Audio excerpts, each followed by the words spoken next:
everyone! Welcome back to channel. So mag-vlog tayo today. Today is Wednesday. And I didn't go to my sideline today because Leon is sick for 1 week. On and off fever. So lagi namin siya dinadala sa ospital. Nakaraang buwan, March 24, dinala ko siya sa emergency kasi grabe yung ubo niya, tapos may lagnat, tapos hindi siya makahinga masyado. So kala ko meron na naman siyang COVID or RSV, wala naman, sa awa ng Diyos. But meron siyang infection, which is upper respiratory infection. Tapos Panadol at Nurofen lang binigay sa ospital. Pinabalik na kami ulit dito kasi okay na yung breathing niya. And then wala na lagnat, basta continue pa inom pa rin ng Panadol Nurofen. Pero inom pa rin yung ubo. Hindi niya may luwa ang plema, pero grabe talaga ang plema niya, guys. So, nilulunok lang niya, kahit hindi pa siya marunong magluwa. So, anong nangyari? Akala ko okay na siya, 1 week after, ubod-sipon na lang. Lalong lumala kasi pinasok siya ng asawa ko sa school.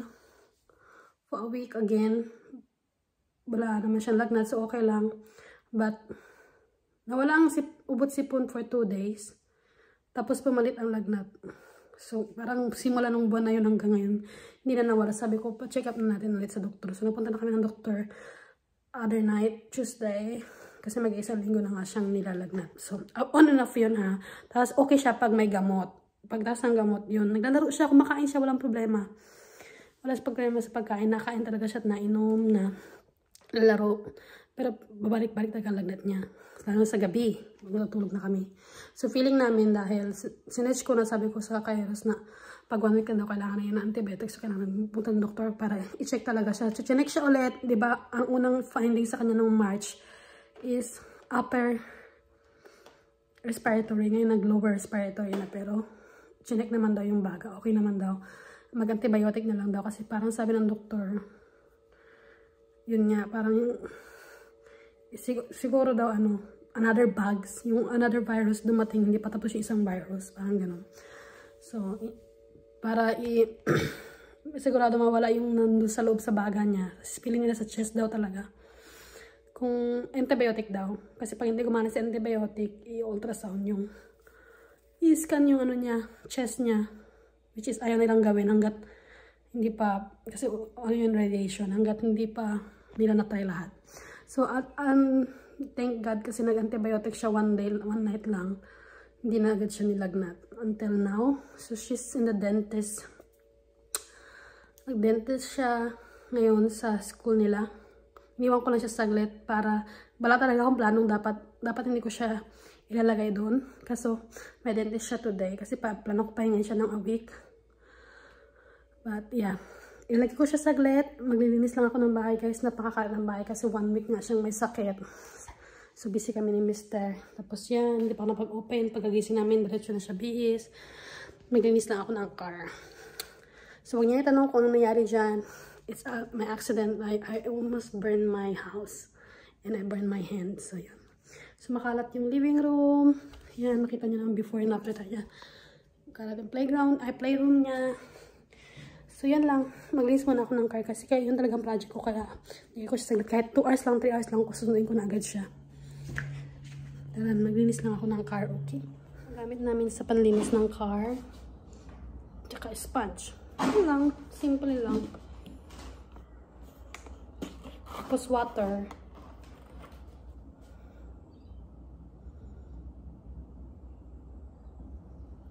Mabula ito eh. Ito, gagamitin ko kasi ginamit na ni Mr. dun sa wall para linisin yung wall na munti ko nang masunog. Hindi ko maabot yung taas ng car. So, ito na lang yung gamitin natin, okay?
medyo kinabahan tayo doon kasi akala ko may kalawang yung car ko kasi parang kulay brown siya na kalawang.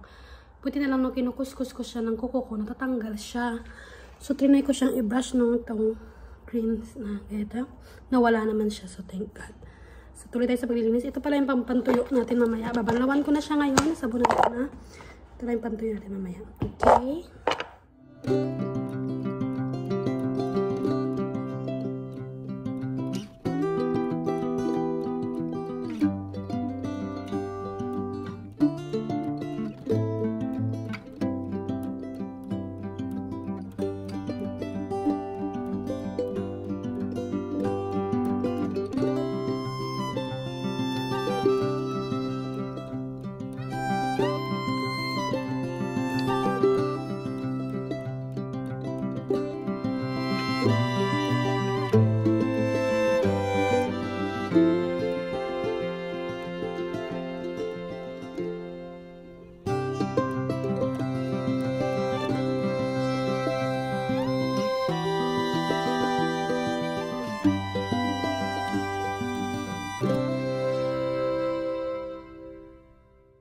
Vacuum guys, yan yung aking car. So binilang ko siya ng pang cover. Ito, pinanilang ko siya dito. Kaso hindi niya sukat, sabi ng asawa ko. Sinabihan niya ako magantay. Ba't hindi na ako makapagantay? Kasi natural talaga, meron to siyang Camry dito na sukat niya. Tinanggal niya at tinapon ng asawa ko nung binili namin tong car na to. Now, nagaganyan siya pag sobrang init. Nakapark kasi ako sa mainit, nagbabakbak siya guys. So, kailangan ko na siyang coveran as much as possible. So, yun. Ngayon, magwa-wipe na tayo ng pang-shine. Ipakita ko sa inyo kung paano siya magsa-shine. So, ito yung pang-spray ko. Yan. So, kumari i-spray ko siya dito. Ganyan, or sa cloth mo. Tapos, i-wipe mo lang yan siya. Ganyan, magsha-shine na yan siya. Kahit sa cloth mo lang siya i-spray. Yan, tapos i-wipe mo siya dito sa manabela. O, diba? Magsha-shine na yan siya, guys. Parang bago. Mas mabango siya. Hindi smell chemical. Yan, wipe ko lang yan siya dito. Yan.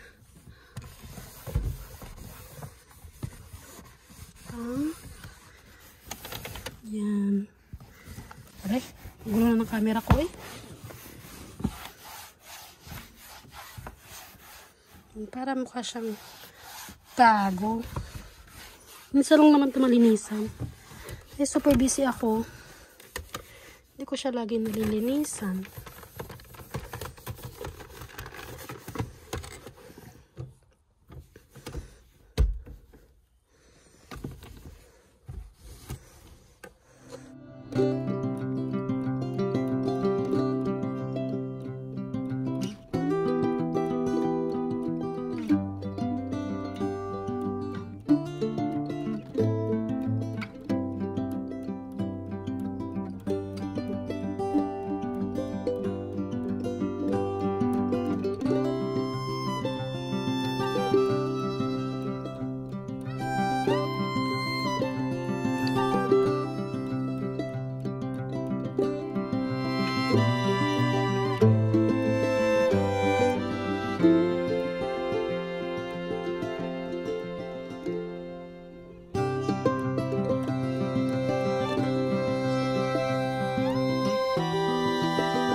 Kasi ito mga window ng Windex. Para sa mga glass siya. Yung Windex, maganda siya sa glass. Pero lilinisin ko to ito. Kasi malabo yan. Nalinis ko sa labas pero malabo yan sa loob. Kaya kailangan mo yun siyang sprayhan.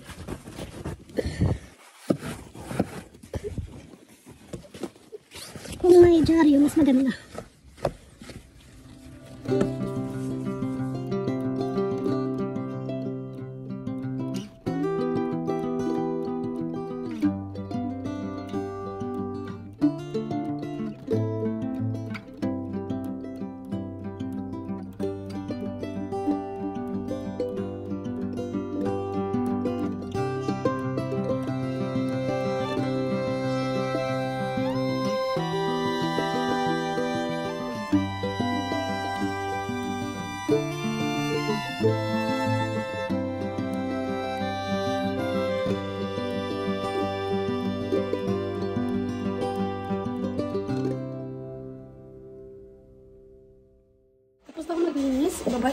yung mga ginamit natin doon. Sa lagayan ni Mister. Pagod ako. Mami ko pang gagawin. Magtutupi. Magtatay di apaw. Kailangan ko pasunduin yan ako. Oh my God. Kibalikan ko kayo mamaya. Nagtupi ako konti. Which is there. While watching TV habang nagpapahinga ako. Nung vlog ni Bernadette. Sa John Pratt's Resort. So, nagutom na ako. Nag-start ako magluto ngayon. Nagutom ako ng bani isda, guys. Nito ko lang. Tapos ang okra. Medyo healthy tayo. Tsaka ampalaya. Ito lang nagutom ko ampalaya. So, yan lang. Parin ako. Hindi pa ako tapos magtupi. Ang dami ko pang tupiin. Nandun sa kabilang room. Kakain lang tayo. Tapos tupi. Tapos tupi. Sunduin ko na sila Yona kasi need niya pa rin ang pahinga. Okay? So, nakaluto na ako. Ito na yung isda natin. Ito na yung ampalaya natin. Tapos, ando na yung okra. Kailangan ko na ng sausawan. Lemon tsaka toyo. So, kala ko, tinawagan ko yung kaibigan ko kung pag-out niya galing ko work. Kain siya dito ng lunch. Ko, hindi daw niya nakita ang message ko. Nasa bahay na siya. Gutom na daw siya. Sayang daw. So, sayang talaga. Ako lang kakain. Gusto ko kasi may kasabay rin kumain. So, okay lang. Kain mo. I-prepare ko. Tapos kain tayo. Ang ampalaya and okra. So, pinapalit ko lang yung kain. Toyo with lemon. Wala akong sili. Sayang. And then, ako guys.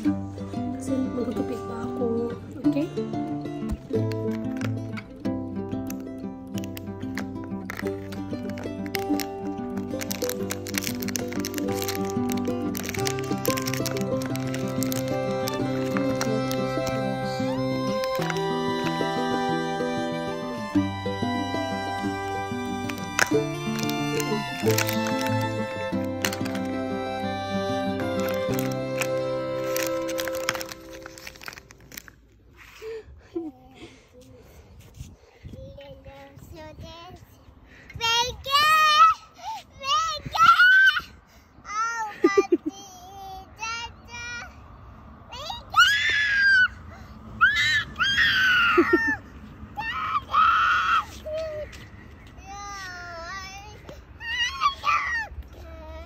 What they're gonna say.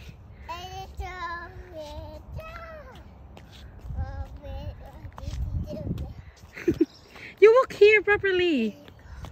Good girl.